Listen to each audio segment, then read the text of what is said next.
وہ چلا رہی تھی، رو رہی تھی کہ تم لوگ کتنے بے حس ہو، تم لوگ یہاں پر بیٹھے ہوئے ہو لیکن میری مدد نہیں کر رہے، باہر کوئی بھی نہیں ہے، میری مدد کرو، ہم لوگ بارات سے بہت آگے نکل آئے تھے اور اچانک ایکسیڈنٹ ہو گیا، میری مدد کرو، وہ منتیں کر رہی تھی۔ رضوان نے کہا چھوڑو مجھے، تم لوگ یہ ڈرامے بند کرو، کوئی جنات نہیں ہوتے۔ رضوان جیسے ہی اس کے دائرے سے باہر نکلا، اس نے یہ کہا کہ چلو میرے ساتھ، میں تمہاری مدد کرتا ہوں۔ وہ رضوان کو ساتھ لیے اس کمرے سے باہر آ گئی۔ اب وہ جو چڑیل تھی وہ جیسے سیڑھیوں سے نیچے اترنے لگی۔ رضوان کے پاس ٹارچ تھی، رضوان نے جب ٹارچ اس کے پیروں کی طرف کی، اس کے پاؤں الٹے تھے۔ رضوان نے جب اس کے الٹے پاؤں دیکھے، اس کے دل کی دھڑکن تیز ہو گئی۔ اس نے یہ کہا کہ مجھے ایک بات بتاؤ، تم کون ہو اور تم اس بند مکان میں کیسے آئی؟ چوکیدار تو باہر کا دروازہ بند کر کے گیا ہے۔ تبھی اس عورت نے بہت بھیانک انداز میں ہنسنا شروع کر دیا۔ وہ جیسے ہی پیچھے پلٹی، رضوان اس کا چہرہ دیکھ کر تاب نہ لا سکا، وہ وہیں پر گرا اور اس کی موت ہو گئی۔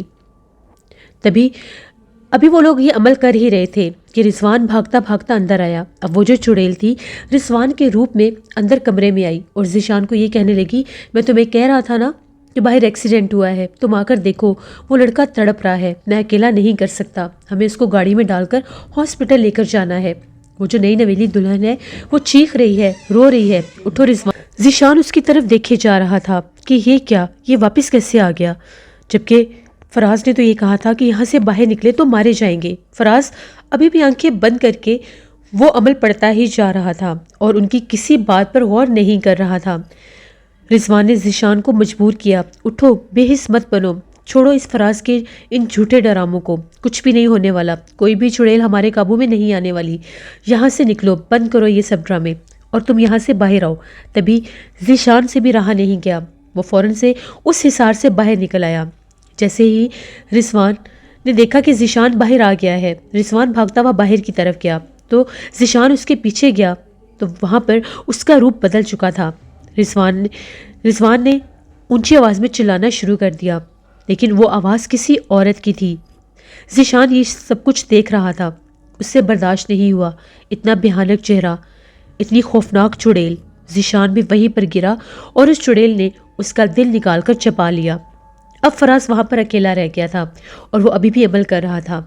تبھی تھوڑی ہی دیر گزری، وہ چڑیل دلہن کے بھیانک روپ میں اس کے سامنے آ کر بیٹھ گئی۔ اس چڑیل کے ہاتھ جلے ہوئے تھے، وہ بہت زیادہ ڈراؤنی تھی، سرخ لباس میں کالے سیاہ ہاتھوں کے ساتھ زمین پر آ کر ماتم کرنے لگی اور یہ کہنے لگی کہ یہاں سے باہر نکل آؤ، یہ گھر میرا ہے، یہ جگہ میری ہے، تم مجھے قید نہیں کر سکتے، تم یہ جو عمل کر رہے ہو میں تمہیں زندہ نہیں چھوڑوں گی، میں تمہیں مار دوں گی۔ فراز نے جیسے ہی آنکھیں کھولی تو وہ بھیانک مخلوق اس کے سامنے موجود تھی۔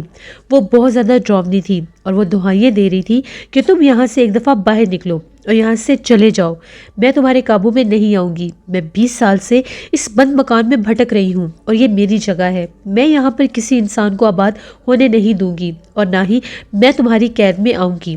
وہ بہت زیادہ ڈراؤنی تھی، اس کے جلے ہوئے ہاتھ تھے، جلا ہوا چہرہ تھا۔ فراز نے پھر آنکھیں بند کر لی اور وہ وہاں سے نہیں اٹھا۔ چیختی چلاتی وہ مخلوق کبھی کوئی آواز نکالتی تو کبھی کوئی آواز نکالتی۔ تبھی وہاں پر اور بھی بہت بھیانک چہروں والی مخلوقات روپ بدل بدل کر فراز کے سامنے آتی رہی کہ یہ یہاں سے باہر نکلے۔ وہ چڑیل چلا چلا کر یہ کہہ رہی تھی، میں نے تیرے دونوں دوستوں کو مار دیا ہے، اب میں تجھے بھی زندہ نہیں چھوڑوں گی، تو صرف اس حصار سے باہر نکل آ۔ فراز اپنی جگہ سے ٹس سے مس نہیں ہوا۔ اسی طرح سے رات گزر گئی۔ فجر کا ٹائم ہوا تو وہ چڑیل روتی ہوئی انہی دیواروں میں غائب ہو گئی، کیونکہ وہ اس گھر میں رہتی تھی جس کو قید کرنے کے لیے فراز آیا تھا۔ فراز بت بنا وہاں پر بیٹھا رہا۔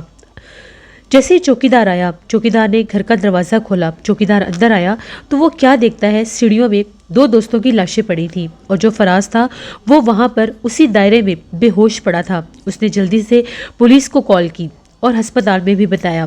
ان دونوں دوستوں کی لاشوں کو تو ہاسپٹل میں لے جایا گیا، لیکن فراز کو بھی پولیس ہاسپٹل میں لے گئی۔ فراز کو جب ہوش آیا تو وہ اپنا ذہنی توازن کھو چکا تھا، کیونکہ جو عمل چڑیل کا وہ کر رہا تھا اس کے اثر سے اس کا ذہنی توازن پلٹ چکا تھا، کیونکہ اس کے دوستوں نے حصار توڑ دیا تھا اور اس کا کیا ہوا عمل الٹا ہو گیا۔ فراز نے یہ داستان ڈاکٹر کو بتائی جب اس کا علاج ہو رہا تھا، لیکن وہ علاج ہونے کے بعد فراز کی حالت پھر ویسے کی ویسی ہی ہو گئی اور کہا یہ جاتا ہے کہ فراز آج بھی کراچی کی سڑکوں پر پاگلوں کی طرح گھومتا ہے۔ یہ ان تینوں دوستوں کی داستان تھی جو فرحان اسد نے UAE سے شیئر کی۔ بہت شکریہ فرحان آپ کا۔ جسے یہ تھی آج کی ایک خوفناک کہانی۔ اپنا فیڈ بیک مجھے ضرور دیں، آپ لوگوں کو کیسی لگی۔